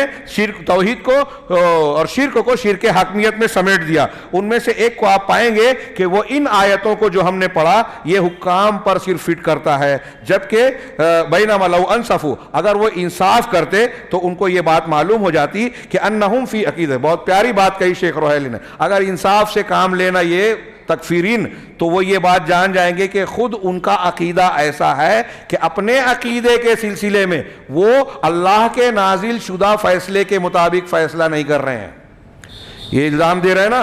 کہ دوسرا فیصلہ مان رہے ہیں اس لیے کافر. تم خود وہ عقیدہ اختیار نہیں کر رہے ہو جو اللہ نے نازل کیا، تو تم پہلے کافر ہوئے اپنے ہی اصول کے مطابق. لیکن تم علم تو حاصل کرو. والسلف، سلف اس بات پر متفق ہیں کہ یہ آیتیں اپنے اسی ظاہر معنی میں نہیں ہے کہ کافر کہہ دیا تو اسلام سے خارج، ہاں، بلکہ یہاں آیت میں جس کفر کو ذکر کیا گیا ہے وہ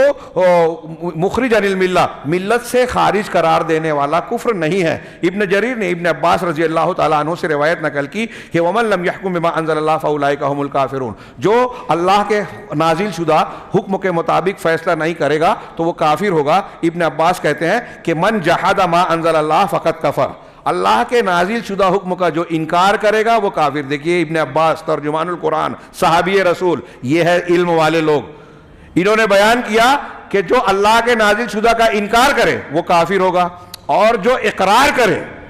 دیکھیے فرق، جو اقرار کرے لیکن اس کے مطابق فیصلہ نہیں کرے، یعنی قرآن حدیث کو مان رہا ہے لیکن اس کے مطابق فیصلہ نہیں کر رہا ہے، تو وہ کافر نہیں ہوگا، وہ ظالم و فاسق ہوگا. جیسا کہ سورہ مائدہ کی اگلی پچھلی آیت میں کہا گیا وَمَن لَمْ يَحْكُمْ بِمَا أَنزَلَ اللَّهُ فَأُولَٰئِكَ هُمُ الْفَاسِقُونَ فَأُولَٰئِكَ هُمُ الظَّالِمُونَ، اور یہاں کہا فَأُولَٰئِكَ هُمُ الْكَافِرُونَ. تو یہ الگ الگ تفریق کر کے قرآن کے اندر نظر دیکھیے، یہ ابن عباس اور صحابہ کی نظر. اسی طرح ابن جریر نے حضرت عطا سے نقل کیا جو بہت بڑے تابعی ہیں کہ یہاں آیت میں کفرن دون کفرن، کفر جو کفر سے کم درجے کا ہے، ہر کفر جیسے ایمان کے درجات ہیں ویسے کفر کے درجات ہیں، تو یہ کم درجے کا کفر ہے. ہاں ایک فسق دوسرے فسق سے کم ہے، ایک ظلم دوسرے ظلم سے کم ہے. تو ظلم ظلم الگ ہے، کفر کفر الگ ہے، فسق فسق الگ ہے. تو یہاں بھی جس درجے کا حکم شرعی کا نازل شدہ حکم کی مخالفت ہوگی اس درجے کے حساب سے فیصلہ کیا جائے گا. اسی طرح حاکم نے ابن عباس سے روایت کیا کہ یہاں آیت میں وہ کفر مراد نہیں ہے. ابن عباس رضی اللہ تعالیٰ عنہ کہہ رہے ہیں، تکفیری حضرات اس کو سنیں،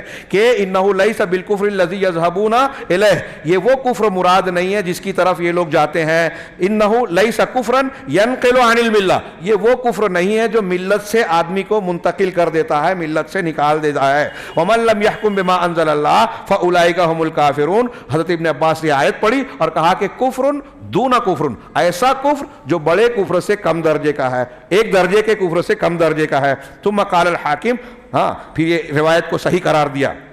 حضرت ابن عباس کے روایت اور پھر اس کے مختلف طرق کا تذکرہ کرنے کے بعد یہ بتایا کہ یہ صحابہ کی تفسیر ہے، سلف کی تفسیر ہے، جو کفر کو الگ الگ درجات کے بیان کر رہے ہیں. اب اس سلسلے میں کفر کے الگ الگ درجات کے ساتھ ایک ہے انکار کرنا، ایک ہے نہ ماننا. اب علماء نے اور بھی اس کی شرح بیان کی اور بھی تفصیل بیان کی کہ ایک آدمی اگر اللہ تبارک و تعالیٰ کے حکم کا انکار کرتا ہے، یہ کفر ہے. ایک آدمی اللہ تعالیٰ کے حکم کو اللہ کا حکم مانتا ہے لیکن اس پر عمل نہیں کرتا، یہ کفر اسلام سے خارج کرنے والا کفر نہیں ہے. ایک آدمی بعض حالتوں میں کچھ فیصلوں کو مانتا ہے، اس میں اللہ کے فیصلے کے خلاف ورزی نہیں ہے قانون کے بنانے میں، آگے اس کا تذکرہ آ رہا ہے، میں اس کا ذکر علماء کی زبان سے کروں گا انشاءاللہ. تو یہ تفصیل ہم ملحوظ رکھیں کہ ان میں جب ہم تفصیل میں جائیں گے تو اللہ کے فیصلے سے ہٹنے والے ہر شخص کو ہم کافر قرار نہیں دے سکتے. اب دوسرا مسئلہ، وَهَذَا يَبْحَثُ الْعُلَمَاءُ مَسَأَلَتَيْنِ، وَهُنَا یہاں علماء جو ہے دو مسئلوں پر بات کرتے ہیں. ایک تو یہ جس کو اہل علم مسئلہ تشریع کہتے ہیں، قانون سازی، قانون بنانا. اور ایک مسئلہ وہ ہے جس کو حکم اور تحاکم کا مسئلہ کہتے ہیں، فیصلہ کرنا اور مقدمہ لے جانا. اب اس کی جو انہوں نے شرح اور وضاحت کی ہے بہت اہمیت کی حامل ہے، اور میں چاہتا تھا کہ اسے پورا کر دوں لیکن وقت اجازت نہیں دے رہا ہے. تھوڑی سی بات اس سلسلے میں کہوں کہ پہلے تشریع کا مسئلہ یہ تین قسموں پہ ہے کہ قانون بنانا، یسن العبد قوانین، کہ بندہ ایسے کچھ قوانین بنائے اور امور اختیار کرے جس کے بارے میں شریعت خاموش ہے. عبادات کے سلسلے میں، عبادات میں شریعت خاموش ہے اور کچھ لوگ قانون بنائیں کہ ایسی عبادت ہونی چاہیے، تو یہ بدعت ہے. ہاں جیسے اللہ کے رسول اللہ کی ولادت کے سلسلے میں شریعت نے کوئی چیز، کوئی عبادت، کوئی خصوصیت بیان نہیں کی، اب لوگ اگر اس کو میلاد نبی کو مناتے ہیں تو یہ بدعت اختیار کرتے ہیں. ایسی چیز اور بدعت کا اختیار کرنا، صحابہ کی ولادت کا دن، اہل بیت کے تعلق سے کوئی دن مناتا ہے تو یہ دین میں اضافہ ہے، بدعت ہے. اور ایسا کرنے والے کا اس آیت کے ضمن میں حصہ ہے جو اللہ نے فرمایا ام لہم شرکا، کیا ان کے کچھ شرکا ہیں، شرعوا لہم من الدین ما لم یأذن بہ اللہ، کہ ایسے شرکا ہیں جنہوں نے ایسا قانون اور شریعت بنا لی ہے جس کی اللہ نے اجازت نہیں دی. بدعات اختیار کرنے والے. اور ایسے ہی اگر کوئی تقلیدی یا صوفیت کے سلسلے کو ماننے والا اپنے امام، اپنے پیر کے بارے میں اگر یہ عقیدہ رکھے کہ یہ جو چیز بنائے گا وہ حلال ہے، یہ جس کو قانون بنائے گا وہ شریعت ہے، تو وہ بھی اس میں داخل ہوگا کہ وہ شریک ٹھہرا رہا ہے اللہ کا. چنانچہ عبادات میں اصل توقیف ہے، قرآن و حدیث نے جو بیان کیا اتنا ہی مانیں گے، اپنی طرف سے یا کسی اور کے قانون کو نہیں مانیں گے. ورنہ عبادات میں ہر کام منع ہے جب تک کہ شریعت اس کی اجازت نہ دے. کچھ تفصیل ہے، میں اس کو چھوڑ رہا ہوں. دوسری قسم قانون کی اور شریعت کی یہ ہے کہ کوئی بندہ ایسے قوانین بنائے اور ایسے امور مرتب کرے جس کے بارے میں شارع خاموش ہے، ولم یأت فیہا حکم، اور اس سلسلے میں کوئی فیصلہ نہیں آیا، تو اس فالاصل فیہا التوسعہ والاذن والاباحہ. ایسے معاملات میں جو عادات اور دنیا کے معاملات سے تعلق رکھتے ہیں اور شریعت خاموش ہے تو اس میں توسع ہے، کشادگی ہے، اور اصل میں یہ مباح اور جائز ہے، اس میں شریعت کی اجازت ہے، اس میں کوئی حرج نہیں ہے، بلکہ کبھی کبھی یہ تو عوامی فائدے کے لیے مطلوب ہوتا ہے۔ جیسے کوئی حاکم ہے موجودہ دور میں، اب سگنل مقرر کر رہا ہے، راستے کے ٹریفک کے اصول بنا رہا ہے، اور بہت سارے لوگوں کی سہولت کے لیے مال اور بازار کے کچھ قانون اور اصول بناتا ہے، اس میں شریعت کا کوئی ٹکراؤ نہیں ہے، لوگوں کی سہولت کا لحاظ ہے، تو یہ مطلوب ہے، یہ اچھی چیز ہے۔ ایسے قوانین اور نظم کا نافذ کرنا مطلوب ہے، اس لیے کہ مطلوب حاکم سے یہ ہے کہ رعیت کے لیے جو بہتر سے بہتر سہولت کی چیز ہو اس کو اختیار کرے، تو ایسا قانون بنانا غلط نہیں ہے، جائز ہے۔ تیسری قسم یہ ہے کہ بندہ کوئی کچھ ایسے قوانین اور نظام بنائے جس میں شریعت کی مخالفت ہو، شریعت کی مخالفت ہو۔ اب اس کو نظام یا وضعی قانون بنائے جو اللہ کی شریعت کی مخالفت کرتا ہے، جیسے کوئی شخص یہ قانون بنائے کہ شراب کے پینے والے کو سزا نہیں دی جائے گی۔ ہاں، اخوانیوں نے اس کی تائید کی تھی بحرین میں کہ اس کی اجازت مل جانا چاہیے۔ ہاں، اور یفصل یا پھر تفصیل یا اس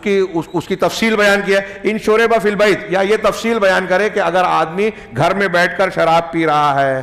ہاں ڈرائیونگ کرتے ہوئے نہیں پی رہا ہے، عام حالات میں پی رہا ہے، یا ہاں قہوہ خانوں میں اور بار میں پی رہا ہے، تو پھر اس کی کوئی بات نہیں ہے، اس پر سزا نہیں ہے۔ لیکن اگر ڈرائیونگ کے ٹائم پی لے گا، ہاں گھر کے باہر پی کر ہلڑ بازی کرے گا تو پھر سزا دینا چاہیے۔ ایسا کوئی قانون بناتا ہے تو یہ بھی شریعت کے مخالف ہے، یہ ایسا نظام ہے جو اللہ کے نازل شدہ حکم کے خلاف ہے۔ اب ایسے قوانین کو کے بارے میں کیا کہ اس کے بھی دو درجے ہوں گے۔ پہلا یہ کہ آدمی اختیار کے ساتھ اللہ کی شریعت کو بدلے۔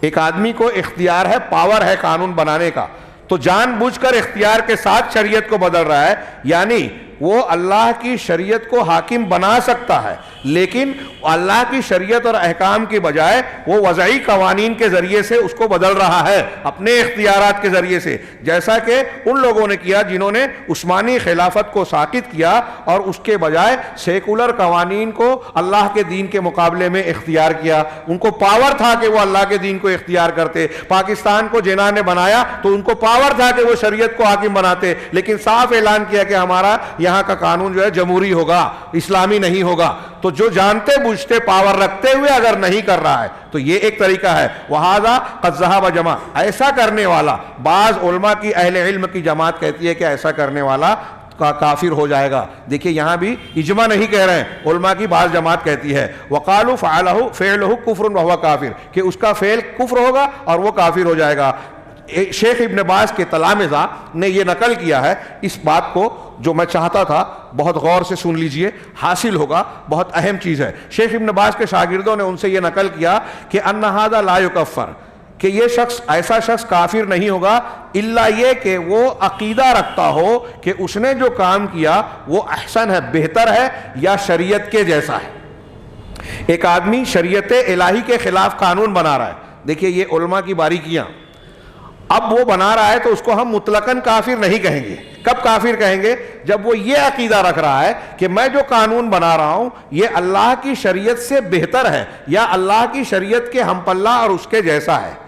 اور انہ یجوز العمل بہ، یا یہ کہے کہ اس پر عمل کرنا جائز ہے شرعاً، ہاں ایسی صورت میں وہ کافر ہوگا۔ لیکن اگر وہ یہ عقیدہ رکھتا ہے، ایسا قانون بنانے کے باوجود یہ عقیدہ رکھتا ہے کہ اللہ کی شریعت زیادہ بہتر ہے، صحیح ہے، اور وَأَنَّهُ الَّذِي يَجِبُ عَلَى، اور شریعت الہی ہی اس لائق ہے کہ اس پر عمل کیا جائے، ایسا عقیدہ رکھنے کے باوجود وہ شریعت کے قانون کو بدل کر ایسا قانون بنا رہا ہے جو شریعت کے خلاف ہے، تو تب بھی اس کو کافر قرار نہیں دیا جائے گا۔ کتنی پیاری بات ہے، کتنی اہم بات ہے، غور کیجئے اس پر، کہ عقیدہ اگر رکھتا ہے کہ یہ اللہ کے شریعت سے حکم سے بہتر ہے اور اس عقیدے کے ساتھ قبول کرتا ہے تو کافر، ورنہ نہیں۔ یہ ایسے ہی ہے جیسے آج ہم اپنی حالت میں دیکھیں، ہاں اللہ کے رسول میں کہ زانی زنا کرتے ہوئے کافر ہوتا ہے، ایمان والا نہیں ہوتا۔ اب ہم میں سے کوئی شخص، اللہ محفوظ رکھے، کوئی شخص زنا کرتا ہے اور یہ ثابت بھی ہو جائے تو کیا ہم یہ کہیں گے کہ وہ دین سے نکل گیا؟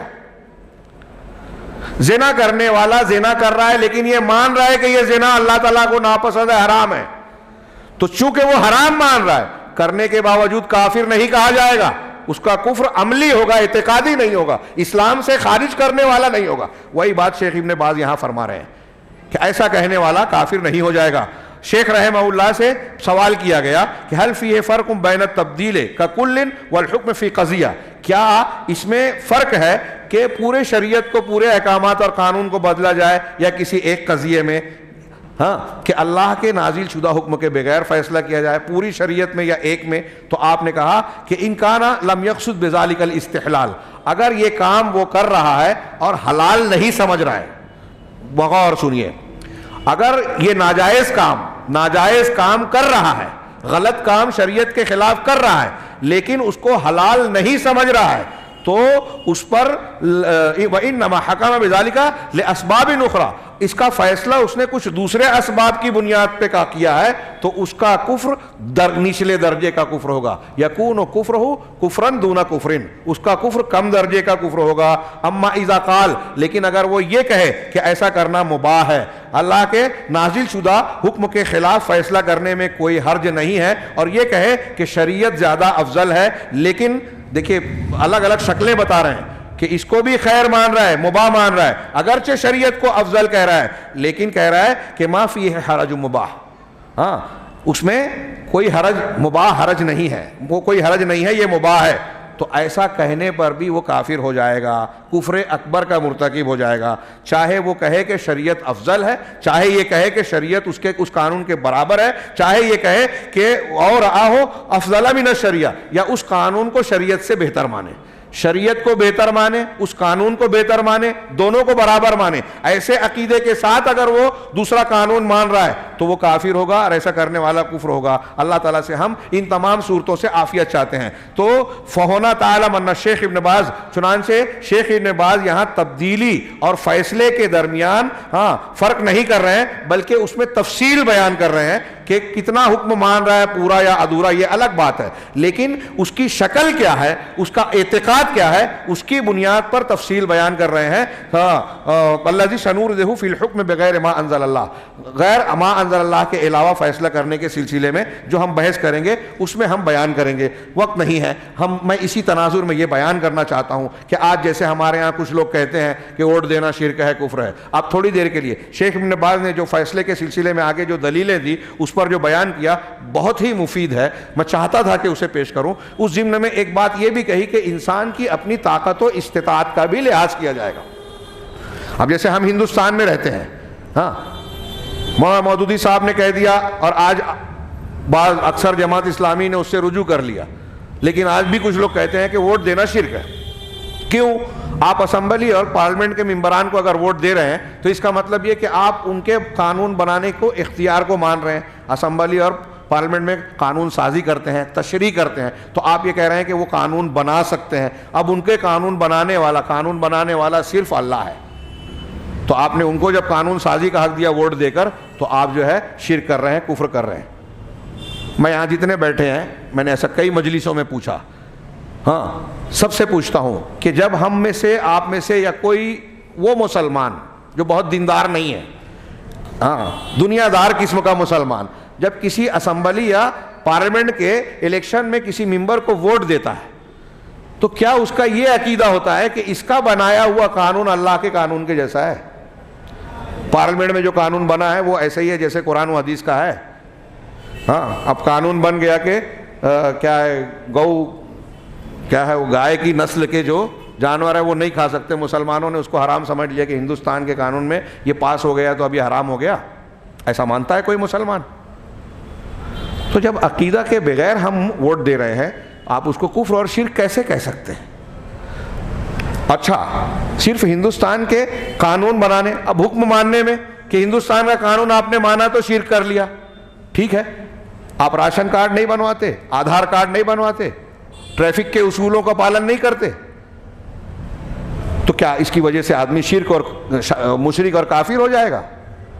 ظاہر سی بات ہے کہ ان چیزوں کی آپ تفصیل بیان کریں گے، اور اس کی بنیاد پر فیصلہ کریں گے کہ کس کے سلسلے میں عقیدے اور اصول کی بنیاد پر شرک ثابت ہوتا ہے، اس کو آپ کافر قرار دیں گے، سب کو نہیں۔ یہاں میں افسوس کے ساتھ کچھ تفصیلات تھی اس کو ترک کر رہا ہوں، اور شیخ محمد بن عبد الوہاب نے آگے جن مکفرات کا، نواقض ایمان کا ذکر کیا ہے، صرف ان کا متن 2-4 جملوں کی وضاحت کے ساتھ میں پیش کر دوں۔ شیخ رحمہ اللہ نے نمبر 5 پر ذکر کیا کہ جو شخص ناقض ایمان، ہمارے اسلام کو توڑ دینے والی چیز. ہاں، من ابغض شیئا ممن جاء بہ رسول اللہ، جو شخص ما جاء بہ رسول اللہ صلی اللہ علیہ وسلم جو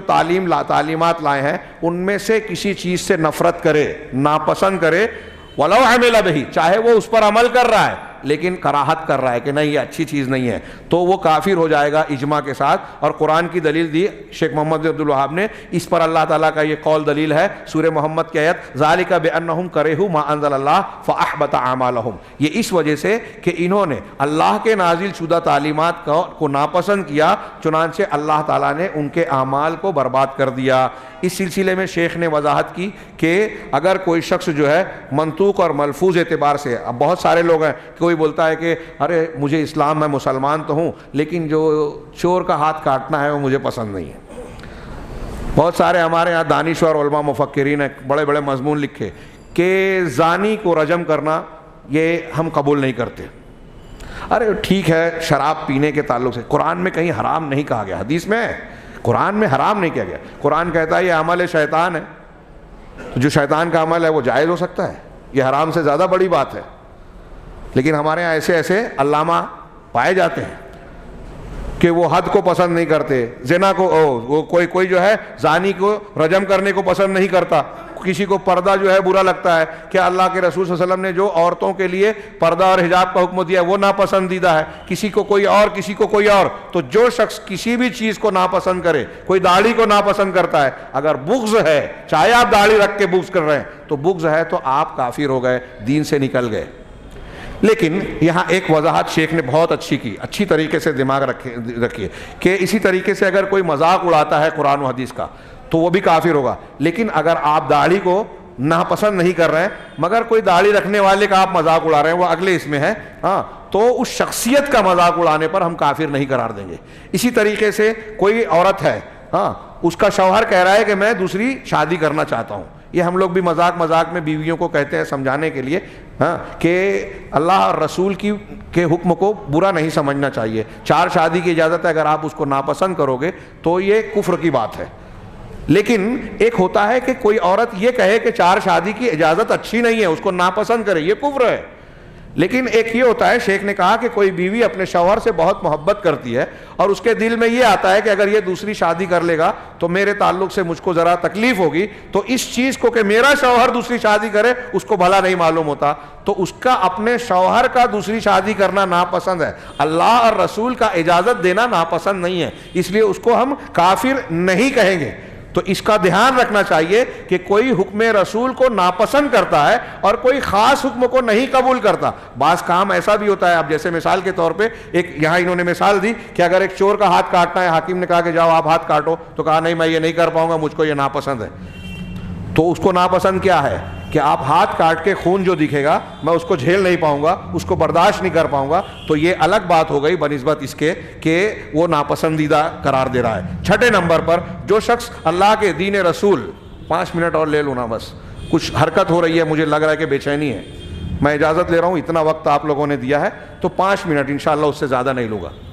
ہاں، کہ دین رسول کا، رسول اللہ صلی اللہ علیہ وسلم کے دین میں سے کسی چیز کا مذاق اڑائے، اللہ کے ثواب کا مذاق اڑائے، اللہ کی سزا کا مذاق اڑائے، تو جو قرآن حدیث کا مذاق اڑائے وہ کافر ہے. قرآن میں اللہ تعالیٰ نے سورہ توبہ میں منافقین کا ایک واقعہ ہوا تھا، وہ انہوں نے کچھ باتیں کہی تھی اور پھر جب وہ پکڑے گئے، ایک صحابی نے کہا میں شکایت کروں گا، تو آ کے اللہ کے رسول صلی اللہ علیہ وسلم کے پاس عذر بیان کرنے لگا، تو اللہ نے اس سے پہلے قرآن کی آیت نازل کی. اس کے بیچ کا ٹکڑا ہے جو شیخ محمد بن عبد الوہاب نے نقل کیا، ان سے آپ کہیے اب اللہ و آیات ہی و رسول ہی کنتم تستہزئون، کہ کیا تم اللہ کے ساتھ، اس کی آیتوں کے ساتھ اور اس کے رسول کے ساتھ مذاق کرتے ہو، اس کا استہزاء اڑاتے ہو. لا تعتذروا، تم کوئی بہانہ مت بناؤ، عذر مت پیش کرو، فقد کفرتم بعد ایمانکم، تم اپنے ایمان کے بعد کافر ہو گئے. ہمارے ہاں بہت سارے لطیفہ بولنے والے مزاحیہ اداکار لوگ جو ہیں وہ جنت جہنم، حور اور فرشتوں کے سلسلے میں بھی مذاق کرتے ہیں. ایسی چیزوں کا مذاق کرنا کفر تک لے جاتا ہے. لہٰذا اس سلسلے میں انسان کو جو ہے بہت محتاط رہنا چاہیے. ہاں، اب یہاں انہوں نے وہ مثال دی کہ اگر کوئی کسی داڑھی والے کا مذاق اڑا رہا ہے تو داڑھی کا مذاق نہ اڑاتے ہوئے اگر وہ شخصیت کا اڑا رہا ہے تو یہ فرق ہوگا. اگر داڑھی کو برا سمجھ کر اس کا مذاق اڑا رہا ہے کہ اللہ تعالیٰ کا یہ حکم ہے اور مجھے یہ گندی لگتی ہے, مجھے یہ پسند نہیں ہے جو پہلے والے میں بیان کیا گیا, تو اگر سنت کو برا سمجھ رہا ہے, سنت کا مذاق اڑا رہا ہے, تو وہ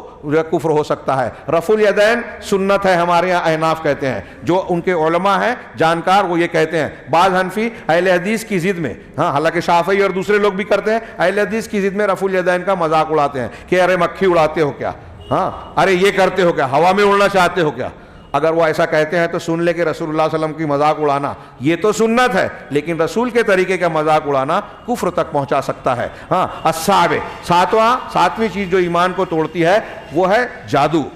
اب اس میں جادو کی کئی قسمیں ہیں. انہوں نے کہا الصرف والعطف, تفصیل کا موقع نہیں ہے. صرف دو لوگوں کے درمیان جو ہے نفرت پیدا کر لینا, میاں بیوی محبت کر رہے ہیں, ان کو اندر جدائی ڈال دینا. دو دوست ہیں, جماعت اہل حدیث کے لوگ آپس میں مل کر کام کر رہے ہیں, جو نفرت کرنے والا ہے دونوں میں دشمنی ڈال دیا, تو یہ ہے صرف. اور عطف محبت پیدا کرنا, ہاں کہ کوئی شخص جو ہے دو الگ الگ لوگ ہیں, اب ایک آدمی شوہر بیوی ایک دوسرے کو نہیں چاہتے, تو بیوی جاتی ہے پھوک جھاڑ والے کے پاس, پیسہ بھی دیتی ہے اور ایمان بھی گنواتی ہے کہ میرے کچھ عمل کیجئے کہ میرا شوہر میری طرف توجہ دے. کبھی کبھی تو عاشق و معشوق کا یہ معاملہ ہوتا ہے. تو جو بھی ہو, جادو یہ کفر ہے. جو شخص اس کو کرے گا, شیخ محمد بن عبد الوہاب کی عبارت کا ترجمہ کر رہا ہوں, جو جادو کرے گا, کروائے گا, یہ اس میں اضافہ, اور جو جادو پر راضی ہوگا, خود جادو نہیں جانتا لیکن کسی سے کروا رہا ہے, تو وہ کافر ہے. دلیل اس پر وما يعلمان من احد حتى يقولا انما نحن فتنة فلا تكفر, کہ یہ ہاروت ماروت دونوں جادو کو سکھاتے ہوئے کہتے تھے کہ ہم فتنہ اور آزمائش ہے, تم کفر نہ کرو. وَتَبَعُوا عَلَامَتَ الشَّيَاطِينُ عَلَى مُلْكِ سُلَيْمَانَ, یہ سورہ بقرہ کی آیتیں یہاں پیش بھی کی گئی ہیں اور بھی دلیلیں دی ہیں, ان کو آپ پڑھ جائیے. ہاں تو یہ ساری آگے آیت, جادو کا سیکھنا بھی کفر ہے اور سکھانا بھی کفر ہے. سیکھنا بھی کفر ہے, سکھانا بھی کفر ہے, کیونکہ اس میں شیاطین کی مدد لی جاتی ہے, ان کے بارے میں علم غیب کا دعویٰ ہوتا ہے, اور ایسی بہت ساری چیزیں ہوتی ہیں جو کفر کی ہے. لہذا جادو کا کرنا, کرانا اور اس پر مطمئن ہونا یہ شرک اکبر ہے.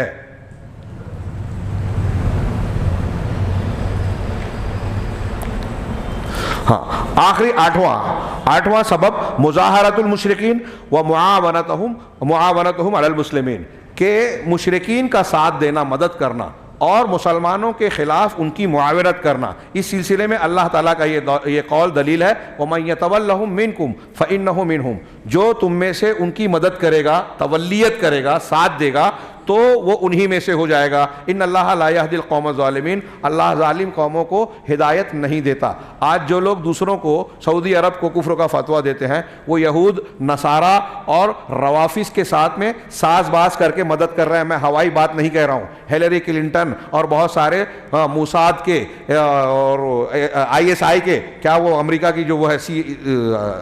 کیا ہے امریکہ کی جو ایجنسی ہے, خفیہ ایجنسی, ان کے ذمہ داروں کا بیان ہے کہ داعش کو ہم نے اخوان المسلمین اور بعض مسلمانوں کے ساتھ مل کر بنایا ہے, اور اس کا ہمارا یہ مقصد ہے.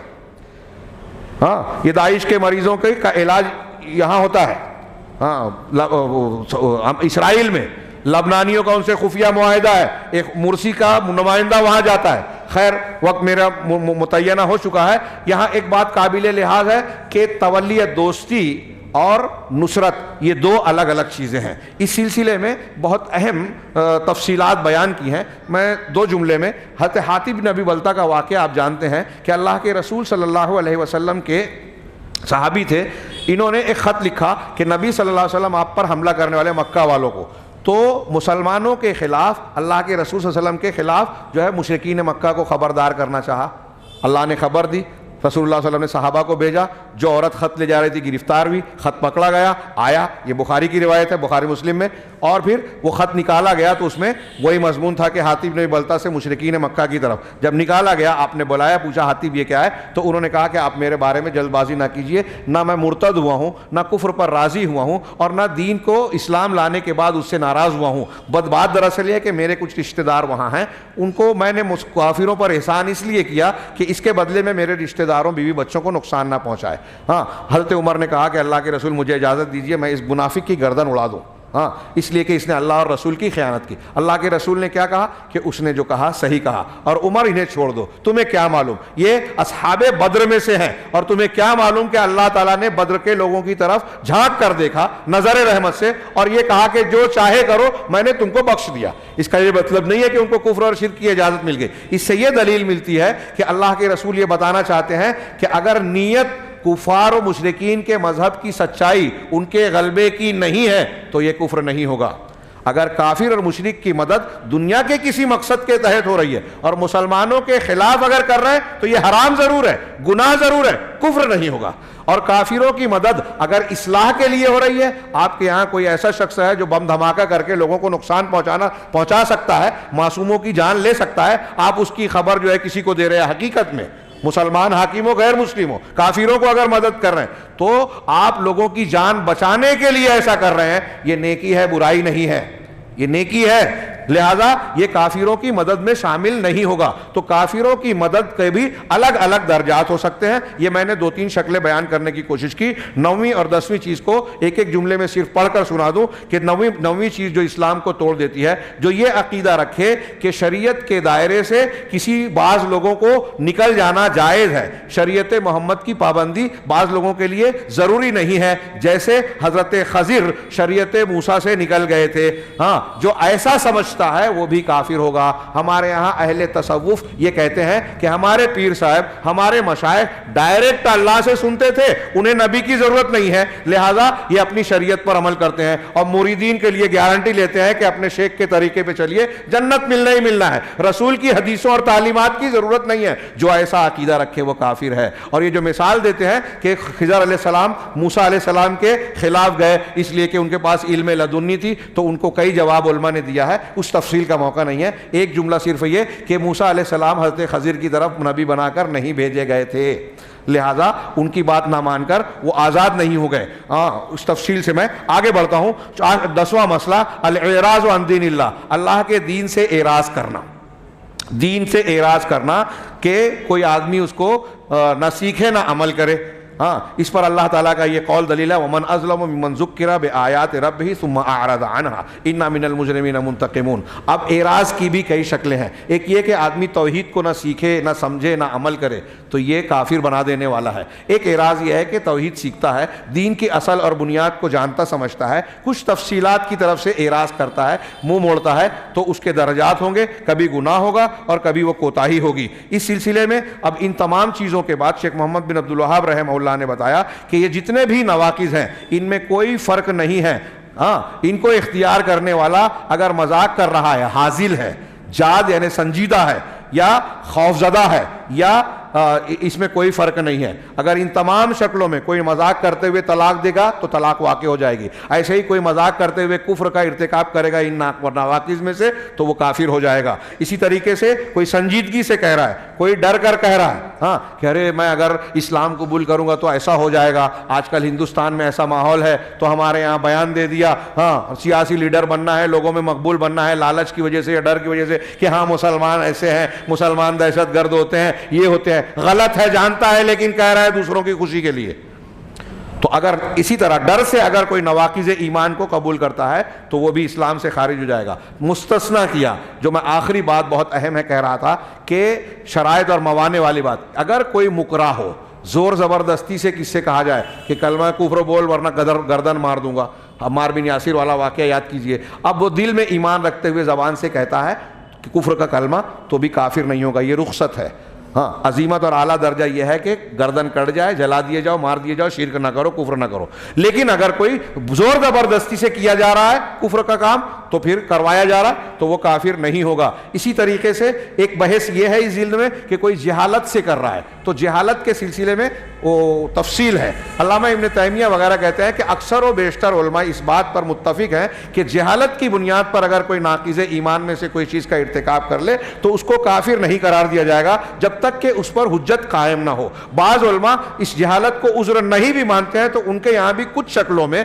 یہ قبول کیا جاتا ہے کہ بعض شکلیں ایسی ہیں کہ اگر انسان جہالت میں وہ کفر کر رہا ہے تو اس کو کافر نہیں کہیں گے. جیسے مثال کے طور پہ ایک آدمی نیا مسلمان ہوا اور اس نے کوئی کفر کی بات کہہ دی یا عمل کر لیا تو اس کو کافر کہے بغیر جو ہے اس کو سمجھایا جائے گا. جن لوگوں نے زکوٰۃ دینے سے انکار کیا تھا صحابہ کرام نے ان کو کافر نہیں کہا، باغی کہا، اور ان کو پہلے جا کے سمجھانے کی کوشش کی. ایسے ہی اس کو بھی سمجھایا جائے گا. کوئی دور دراز رہتا ہے ایسی بستی میں جہاں قرآن و حدیث کو سمجھانے والا کوئی آدمی نہیں ہے تو وہ جاہل ہے، دینیات کو، مکفرات کو، نواقض ایمان کو نہیں جانتا. اب وہ کوئی ناقص کو اختیار کیا ہوا ہے تو پہلے اس کو جا کے سمجھایا جائے گا، اس کو فوراً کافر قرار نہیں دیا جائے گا. ایسے ہی جذبات میں کوئی شخص جو ہے خوشی کی حالت، غم کی حالت میں کوئی ہے. ایک شخص نے کہا ڈر کی وجہ سے کہ جب میں مر جاؤں، اپنے بیٹوں سے، بخاری مسلم کی حدیث ہے، تو مجھے جلا دینا اور میرے راگ کو جو ہے پانی میں بہا دینا، ہوا میں اڑا دینا، ہاں، تاکہ میں دوبارہ اللہ زندہ نہ کر سکے. اب سوچئے تھوڑی دیر کے لیے کہ اگر کوئی یہ عقیدہ رکھے کہ اللہ تبارک و تعالیٰ